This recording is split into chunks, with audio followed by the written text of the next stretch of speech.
them the 10 exact GPS locations for the underground facilities where both human and non-human people are being held, and in many cases they are euphemistically called the extraterrestrial biological entities. They're refugees, but they're actually been captive and they've downed their craft, and this has been turned over. It is a criminal investigation. I can't say a lot about the who, the what, the where, and what entity, but it is ongoing and it is making great progress. Next. Now I want to take a really quick trip here, connecting a few dots, because as this disclosure happens, and it's going to be building and building over the next months, there'll be a tremendous amount of confusion, not only about demons, but about what most people attribute to UFOs. But that's a general term. And as I mentioned earlier, there are man-made operations and there are non-human or extraterrestrial ones.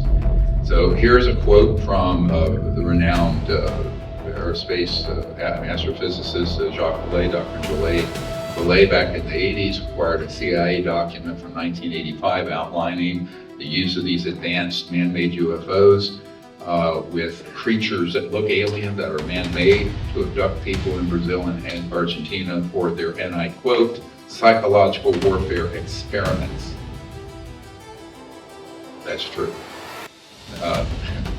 Here he is commenting on it. Or could it be manipulated purposely by people who have the technology to simulate UFO sightings? And people say, well, of course not. Next. And here, going all the way back to 1953, the CIA director, Walter Smith, and it's a memo describing the psychological warfare value of the UFO subject. So this was 1 year before we mastered gravity control. I have people who've been in the vault to see the documentation. 1954 October is when we mastered gravity control, gravity field propulsion. And they began to think, how can we divert people away from the extraterrestrial phenomenon but create a false narrative that they're a threat? They began in the late round, and it began in the 60s. And this is something we have asked that the president and the intelligence community stand down by all means necessary, because it's abusing many innocent civilians. I myself, in July 1994, right after I briefed the Crown Prince of Liechtenstein, Hans von Liechtenstein, I was attempted to be abducted out of my hotel room. So I know this is real, and the technologies that are used, I know exactly what they are. We don't have time to unpack that. Tomorrow we will at the 4-hour event. But I think you need to understand this is under criminal investigation also. Next. And here is a colonel who's known as Dr. Death. He has a PhD in death and decay thanatology, Colonel John Alexander. Another one we put on a UFO and was able to report like he had been abducted. In this case where he had not been, but UFO sightings were, popular at the time, particularly abduction scenario. So that was one where, again, changing history could cause a new scenario and be able to describe the situation just as if it were real. And again, next. Air Force, Office of Special Investigations. They deal with ET simulations. What I'm referring to here, there have been some contact events. The one you're referring to, I have sources, was actually not ET. We did do that, yes. OSI did that. There was a special group out of the 7602nd Air Intel Wing at Fort Belvoir. They came out and did that. They had these people that had maybe some sort of defects, anatomical defects that were brought in to fool people and think of they're aliens. Yeah. I can't give you any specifics because the program is still classified, and they probably still doing it. And indeed they are. So this is pulling the curtain back on the Wizard of Oz, pulling all the levers, scaring the hell out of Dorothy and the Scarecrow, which would be us and the media and all that. So You need to understand that it's so complex that, when you're dealing with this brand new to the subject, like the president, members of Congress, and people who come and go in the Department of Defense, Department of War, the DNI office, it's a big lift to get them up to speed. But we have to do it quickly now that this is going to come out officially. So next. Former I think the most important information will be the biologics that are not human that have been discovered. And like even some of the briefings that aren't classified just need to be out in the public. I mean, I had someone come and brief me who was in a military uniform, worked for the United States Army, that was briefing me on the locations of hybrid breeding programs where captured aliens were breeding with humans to create some hybrid race that could engage in intergalactic communication. An actual uniformed member of the United States Army briefed me on that. Now, what Congressman Gates is referring to is something I learned about in the early 90s, and that there are things called programmed life forms, or PLFs, that are man-made aliens from genetic material from retrieved actual extraterrestrials that are then combined with some human DNA, and they come up with these sort of, I call it a Frankenstein alien. So many of the grays, the reptiles, these things you hear about, those are real, but they're man-made. And we know the facilities where they're making them, how they're making them. I know physicists and people who've worked on them. It sounds like science fiction. It's gruesome, frankly, but it's real. And I think this is, people need to understand that. Next. But I'm wondering, kind of how you react to that, because you are connected, you're on the UFO subcommittee. I mean, I'm just wondering what you make of that. Have you heard anything like that? Well, I'm still a member of Congress, so I can't really comment too much on what Matt said. But I will say this. Wait, seriously? Are they serious, or is that I'm being 100% serious. Okay. I've been 100% serious. I've been briefed by just about every alphabet agency there is. And I'll just tell you this, if they would release the things that I've seen, you would stay up, you'd be up at night worrying about or thinking about this stuff. We just need to disclose it all. I'm sick of it. Well, I was briefed, I'll just tell you this, I was briefed last week on an issue, or excuse me, 2 weeks ago. And it would have set the earth on, this country would have come unglued, I think, if they would have heard all that I heard. I told the president, release it all. And the problem is, the people that are around the president don't know and the president doesn't know the questions to ask. A few of us are going to have to get with the president and tell him what he needs to ask and where he needs to look. Right, so that's what the Disclosure Project's main mission is to get that intel to these people who I know, get them to network it with the president and other people, and find people who are not corrupt to take the investigation further. So this Disclosure Project officially is just beginning, although we technically did it 25 years ago. Next. Everyone knows about the Tic Tac. Let's show a video. You all heard this. It went global years ago. And you'll see this object. And of course, I've spoken to the people who were the military who chased this and imaged it. At the time, of course, everyone said this was an alien craft, and it was released. I will tell you, absolutely, this is a Lockheed reverse engineered electrogravitic system. It's been around since at least the 1960s. It is not alien. Here is a sighting, a representation in 1967 in Wickham, Pennsylvania up here. You're talking almost 60 years ago. Here we have a whistleblower from the Azore Islands who does not want to come forward during the first Gulf War, who saw one of these being offloaded off of Hercules, the transport plane. And then you'll see next is one that was in I cannot disclose the location, but in the Middle East not that long ago in 2015, that was going to be deployed in that theater of operations. Now keep in mind that these are often used not in support of our troops, but they are usually used to get reconnaissance and sometimes feedback to the enemy in a treasonous way, or will do reconnaissance to find in a war-torn area or a natural disaster area where there are humans that can be captured and be used in these experimental programs in the United States in these black projects. It's horrific. But by no means is this something that needs to be kept secret. This absolutely is not an alien device. This is a man-made one. Next.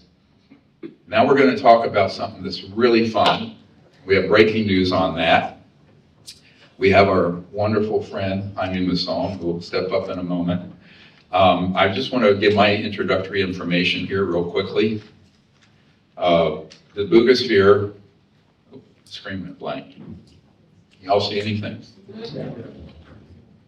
Oh, there it is. All right, well, go ahead. This is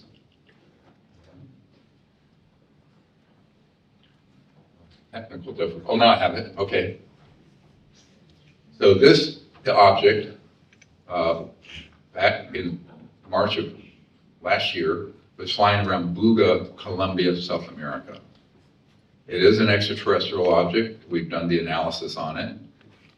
It is electrogravitic anti-gravity. It is not a hoax. There are now 10 different videos from 10 different spheres flying in this region in South America. And I will say that recently a new one has landed and it's been retrieved. This one that I have handled and seen and been to Mexico City now 3 times since June. I took Congressman Burleson down with me in June of last year.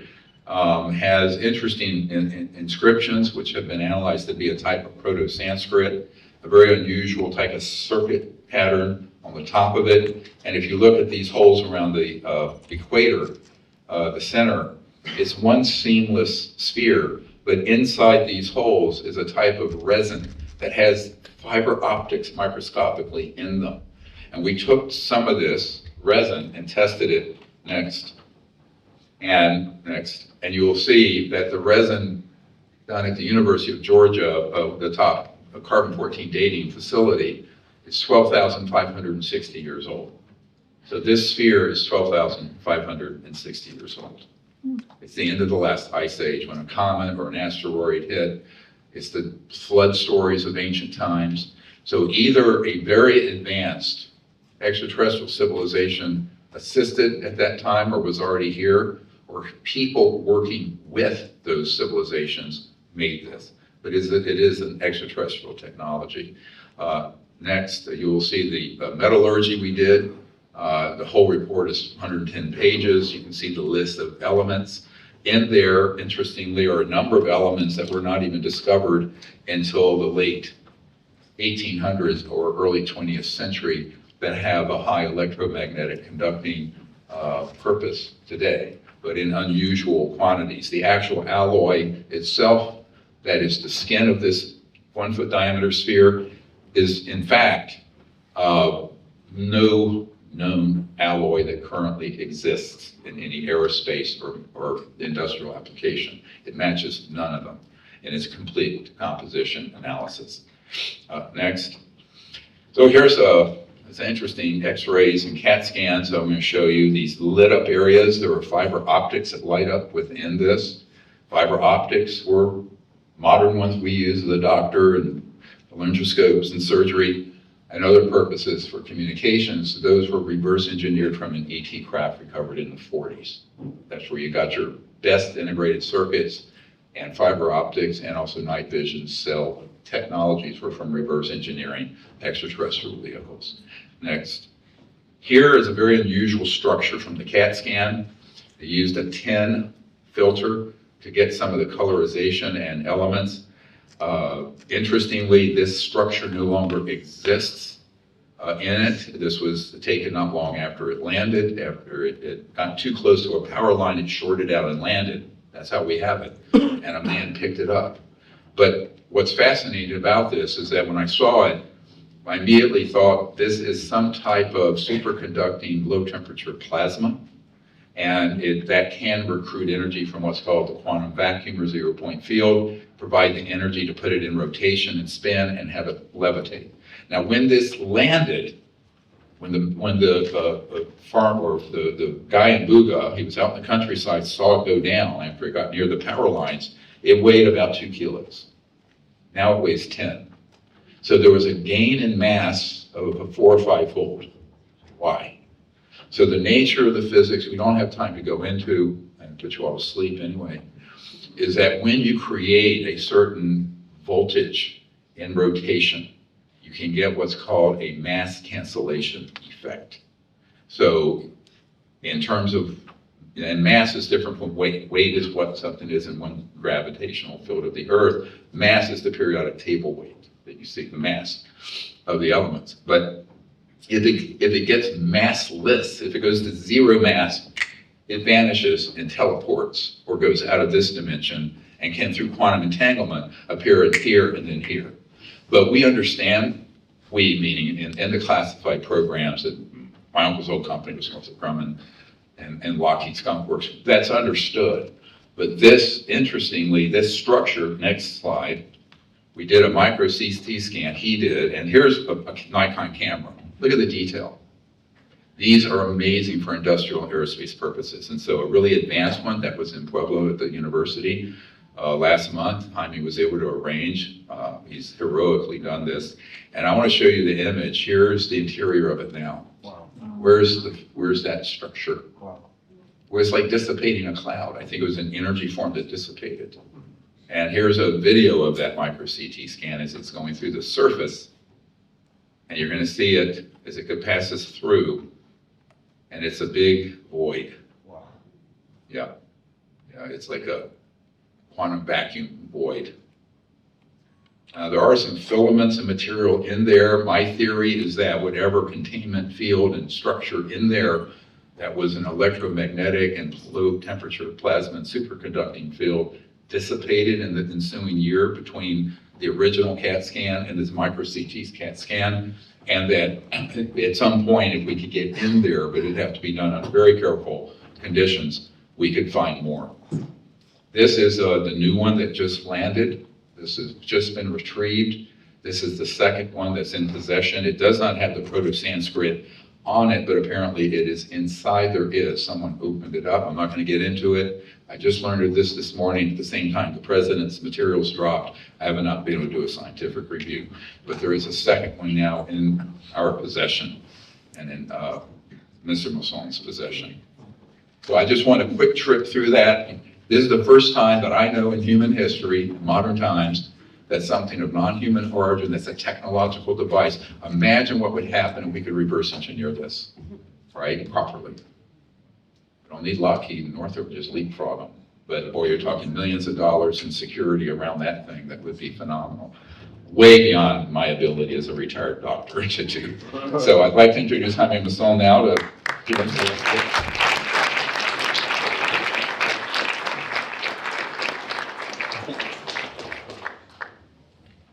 Thank you. It's been an adventure. As you know, I am a journalist for the last 55 years. I was head of 60 Minutes in Mexico. I am investigative reporter. I have now a television channel, a mainstream television channel, 3.3 nationally in Mexico, and we are able to broadcast every news around this phenomenon every day. Then if you want to watch it, it's in Spanish, but we have all the information there all the time. Okay, let's go. As Dr. Greer said, on March the 2nd, 2025, this sphere was moving very close to the first witness, Maria, who recorded the ball, the sphere, very near to her house. As you can see, the sphere was having problems because it's very, very possible that this sphere hit a very high voltage line and lost the energy there, or something happened to it. Then the second video, Jose Arias Restrepo, was able to record the sphere on the other side of the mountain for 8 minutes until it landed just in front of him. This is the first time something like this had happened. This is Jose Arias. He took the sphere. The first thing he said is that weighed, as Dr. Greer said, 2 kilos. A few days later, the sphere was weighing 6 kilos, then 9 kilos, and finally 10 kilos. That was the first thing that became very, very strange to us. This is where Jose Arias put the sphere for an hour because he took it, he was working, he put it there, and nobody expected this, but a few days later was completely dry, as you saw. He took the sphere to his house, and because of that, he had to go to the hospital. There was some damage to him. And you can see here the weight, 62 kilos. Okay, on June the 7th, William Zuniga was able to record this very near, also at the valley, at the same valley. And the sphere probably is one of the best videos ever recorded. El Valle del Cauca, it's been registering many sightings, as Dr. Green said, at least 10 sightings over the last year. Some of it very near to population. You can see here that it has the same kind of dots in the middle of the sphere. It means it's the same. A few months later, just a few of the videos because there are so many and there is no time to present them. But in this occasion, a parapente was flying, also in the Cauca Valley, and they were very afraid because the sphere was flying very close to them. Then this is January 29th this year, two brothers, a sister and a brother, were working in the top of the hill when this sphere got very near to them, probably 9 feet away from them. When she pointed to the sphere went away. And her brother saw it, and then they started running and recording. She is recording the sphere. Chupi, the man Jeffer, was trying to get close to the sphere. But they were able to have very good images. As you can see, this sphere is smart. This is something we don't have.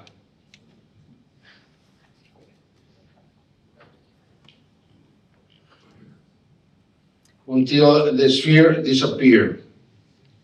But you see, it's enough evidence to understand that these spheres are flying all around Colombia and in many other places of the world. These are some of the analyses that were done by the University in Mexico, and they were the first to found the optical, the fiber optics. You can see them. They are all around the sphere, everywhere. These are in the little holes. This inside the little holes, the black holes around the equator.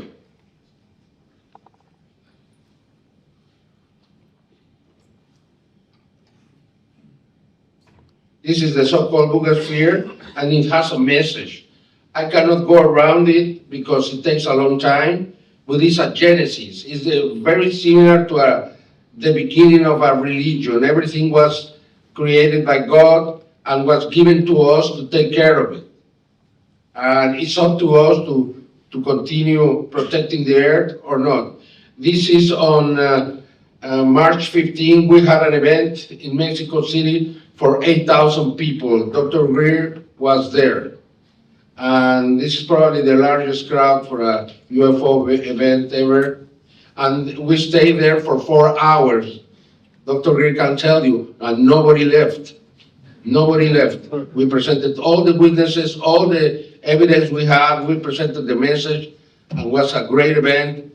And I thank you very much. And I'm willing to give this testimony under oath to the USA Congress, to the American Congress, because I am just telling you everything that is true. Thank you.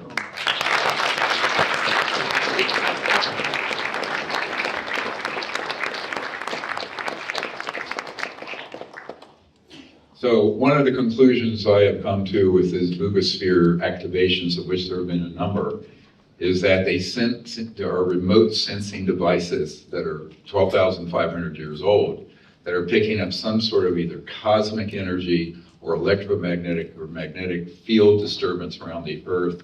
It's a bit ominous because when these were active last, there was a massive earth change event that occurred, the so-called flood stories of ancient texts and in the Bible.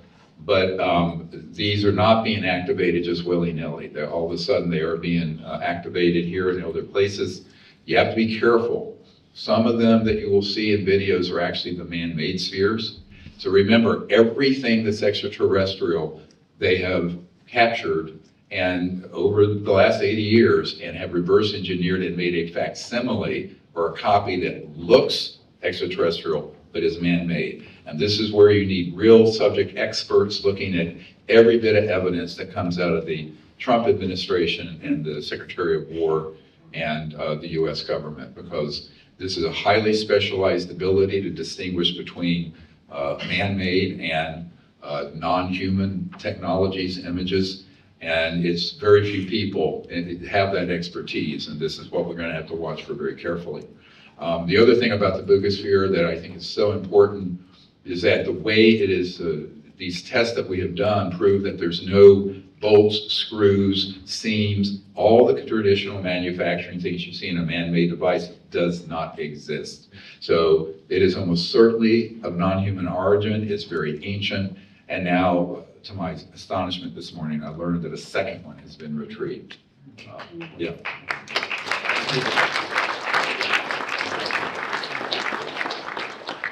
Next. I just want to, I don't have time to go through this. This is in our archive and it's in the briefing document you can order online at drstephen.greer.com. This has a sample speech for world leaders when they fully disclose this.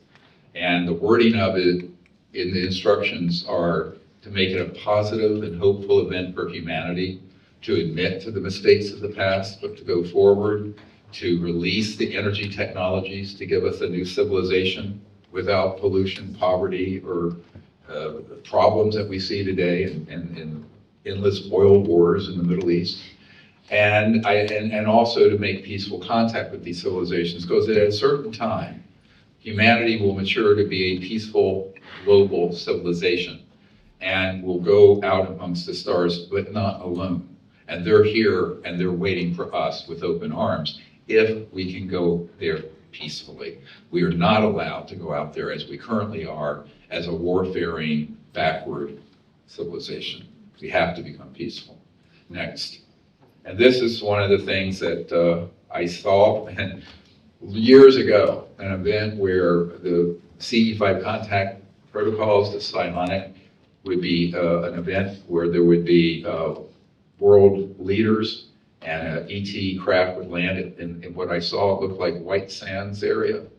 And this was in a remote view, because that's what I do. I mean, I was a meditation teacher and a remote viewer before I was a medical doctor in my misspent youth. But had fun doing that. But I clearly saw this happening, and that there was an elder ET that would come out of this and it would be seen by the whole world. So at some point in the future, I think we will have an open landing and peaceful contact event. And I think that's what we need to encourage our leaders, not just here, but around the world, to pivot towards, instead of just fear-mongering this with nonsense. All right, next, I want to just open this up now. Getting late. We're running about 12 minutes late, mostly my fault. And I'd like to open it up to any media that are here for some questions here at the end. Anyone got a question? Yep. Have my people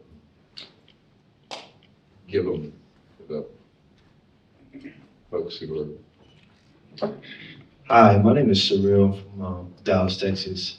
Real quick question, we're short in time. Yes, I wanted to, I know that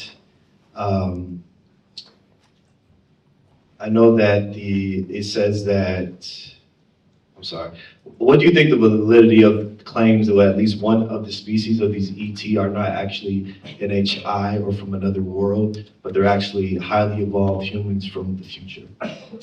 Well, we do know that at the Rendlesham Forest, Bentwaters case that happened in the early 80s in the United Kingdom, where that pyramid-shaped craft landed, and that I helped get people in the Ministry of Defense to release those documents. That, in fact, was descendants of humans from 500,000 years in the future that came back to warn against our endless wars and the nuclear assets that were there. It was an illegal nuclear base that could have triggered World War III. So that has happened. It's a little bit out there, talking about time and space being the plasticity of time and space, but that's not most of them. But yes, that's certainly possible, because when you get into the understanding of trans-dimensional physics and quantum entanglement, space and time become flexible. And it's not something that happens often. I don't think it's the predominant part of it, but it is a component. Yeah, another question. Oh, we have only one runner. Okay, that's all right. Hi, I'm Joe, a mathematician from New York. My question is, does there exist interstellar malevolent terrestrial technology? And if so, does that open the possibility for non-terrestrial malevolent technology? Yes. Okay, so if you can imagine when Ben Rich, who's the famed president of the Lockheed Skunk Works, the week he died, a friend of mine, James Goodall, is a renowned aerospace historian, spoke to him. And he said, anything you can imagine that you have seen in Star Trek, or anything you can imagine happening, we have already done at the Lockheed Skunk Works, and it's not at Area 51, it's out in the desert. And I know where it is. I have videos and photographs of the underground opening at the Lockheed Skunk Works and where they test the man-made vehicles. But there's astonishingly advanced technologies. The problem is, those are not under the supervision and control of the president or the Congress, and they have been used illegally to target extraterrestrials and things in space, and that could lead to a catastrophe for the entire planet. I've said multiple times over the last 30 years, the lack of supervision and control of the entity keeping the secret is an existential threat to all life on Earth. And I am not overstating it. As an emergency doctor, I just tell you the damn truth. That is the truth. So this has got to get reined in, because yes, at a certain point, there is a universal right to self-defense.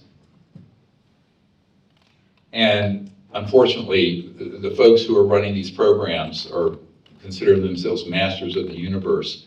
And I asked one of them once, because I've had many meetings. I've debriefed well over 1,000 people over the years on this issue at a very high level, where they had admitted that yes, we are trying to provoke a response that's violent so that we can unite the world around a totalitarian military scheme that would scare the bejeebies out of everyone, so everybody would give up their freedoms and their security so that we could, get into some kind of conflict with non-human entities. This is the plan that was hatched in the 50s. It's why Eisenhower lost control of the programs, why he treasonous group that broke away back in 1955, 56, after the president had a meeting with some ETs out in the high desert near where Edwards Air Force Base is, and it's gone sideways and gotten worse and worse and worse with each decade. So yeah, this is a very big cancer that's metastatically spread all over the world in a very compartmented operations, but those programs absolutely need to get stood down fast. So at some point, these civilizations are in no way, there's at least 5, 6 dozen different species that have been documented. Forget the thing, there's the grays and the 4 that some member of Congress was told recently by a clown at the Department of Defense. There are dozens and dozens, if not hundreds. None of them are hostile. They're very concerned about us because we've gone from, in 100 years, from, kind of like horse and buggies to thermonuclear weapons and reverse engineered their objects that we now have deployed against them, right? This is a very serious problem for Mr. Rubio, the Secretary of State, who probably is the most knowledgeable person in the administration, because he was co-chair of the Senate Intelligence Committee when I was handing off terabytes of data to his people there in the SCIF for Senate Intelligence. So I think that this is something that is urgent. I'm hoping, I'm not privy to all the things going on in government. I'm a private citizen, never been in the government, never gotten any nickel from the government, don't want it, or a corporation. But I do think it's time for us as citizens to demand that these criminal enterprises be stood down, that they be vigorously stopped, that it be non-kinetic, if possible, non-violent, but by all means necessary, the aggressive use of those advanced technologies which do exist, those need to be stood down and stood down hard as soon as possible. I think we have time for maybe one more question, and they want us out of here at 5. Yes, ma'am. Hi, Dr. Greer. I'm Heather. Thank you so much for being here. My question to you is, are you able to provide us any insight about the Miami Mall incident? I don't have any information on the Miami Mall incident. I understand that that is not what it appears. I've never been able to get a credible read on it, and I deal with things that I try to prove scientifically or through multiple corroborating witnesses. Now remember, what you're seeing here are the tip of a huge iceberg of whistleblowers, and we have literally hundreds of them. But most of them will not have the courage of these men to come forward, and I just want in conclusion to thank all of you and the media, but also to thank these guys.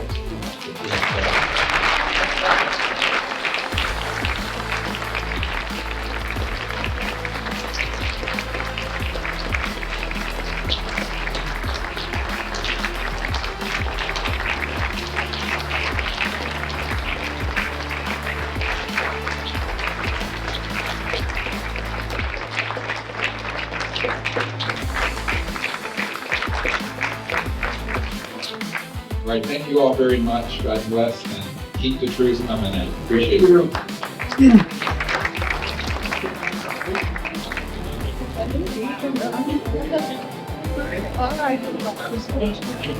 Your stories, I'll look for your. Check out the archive.